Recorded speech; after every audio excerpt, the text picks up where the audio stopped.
Oh, hi, Anuli. How has your summer been so far? Very busy. I'm getting ready for my courses next summer. Yeah. Yeah. So, what are your plans for next term? I'm gonna take one online course, more of a blended learning course. What about you? I'm thinking more one asynchronous course for next fall. Cool, cool. Do you know what? I've come across some students, and some of them are feeling anxious about going in for blended learning courses or online courses. Maybe we can call on Dr. Kim and some students to tell us more about this. What do Yes, you I think? agree. Yes, definitely that would help. Kim, could you explain a bit what it means to have a blended learning course in an online setting? Students tend to understand face-to-face learning and they fully understand what it means to have a course fully online. But when it comes to blended learning in an online setting, it's a bit confusing. Could you explain this for us? So we normally think of blended learning as combining in-class learning with online learning. So those two things come together. But with technologies that we have available today, like video conferencing, blended learning has taken on a bit of a different meaning, or can take on a different meaning. So we can be fully online, but also still engaging in blended learning in the sense that we're combining asynchronous learning with synchronous learning. So learning at your own pace, say through threaded discussions, in combination with also time where everyone comes together to converse through something like a video conferencing software. Rubaina, Derek, did you have anything else to add to that?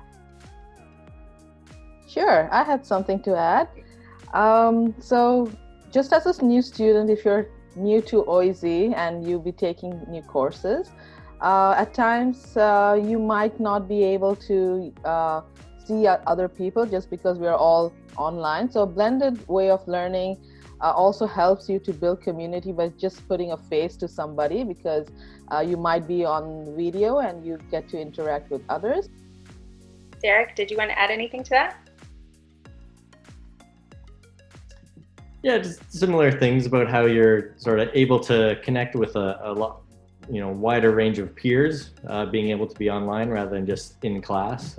That's one thing I love about sort of blended learning, is you get a combination of, both, a close set of, in-person peers that maybe you've seen in your classroom, but then you get to meet a whole range of new peers that, you probably wouldn't have been able to before because of geography. Okay, Kim, so what do you mean by synchronous and asynchronous? And what does this have to do with online learning? Great question. So by asynchronous, what we mean is that students have an opportunity to learn at their own pace. So the instructor may have set up sort of a window of time in which students are expected to do their contributions to a course or to submit assignments and that sort of thing. There's a defined set of time, but students are free within that window to engage in the course as they need to at their own pace. When we talk about synchronous learning, what we mean is that there's an opportunity through online technologies for all of the students to come together to do their learning at the same time and in the same space. Derek, did you have an example maybe that you could provide of synchronous or asynchronous learning? Right, yeah. So synchronous learning, you can think of it as when you would normally go into class, you have a set time, Tuesdays and Thursdays at the same time and same place. Only in synchronous environment online, you get to do it from the comfort of your own home. Whereas with some asynchronous learning, it would be still doing activities that you might normally do in class, but you get to do it on your own time. You don't have to be there at a specific time to do it. Rubaina? Yeah, I just wanted to share my experiences with choosing a synchronous or an asynchronous course. In the past, I did enjoy all my synchronous courses, but there were semesters when I was writing my thesis, and so I needed to take a course to fulfill my requirements.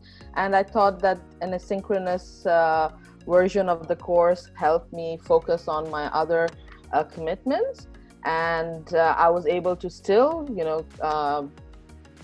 be fully attentive in my course, but just when I have the time for it.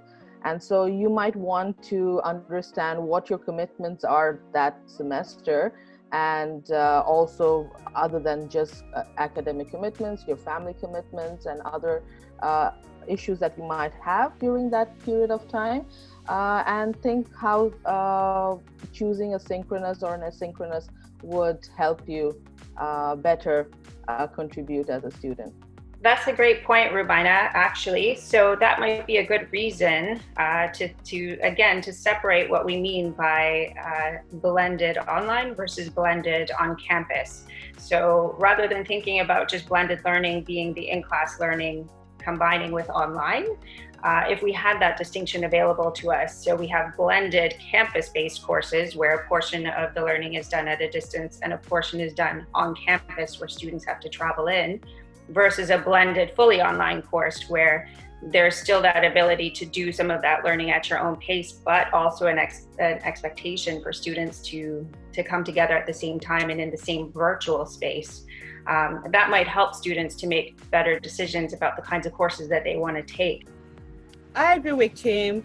The same way that students learn in different ways, teachers would also teach in different ways, whether it's online or offline.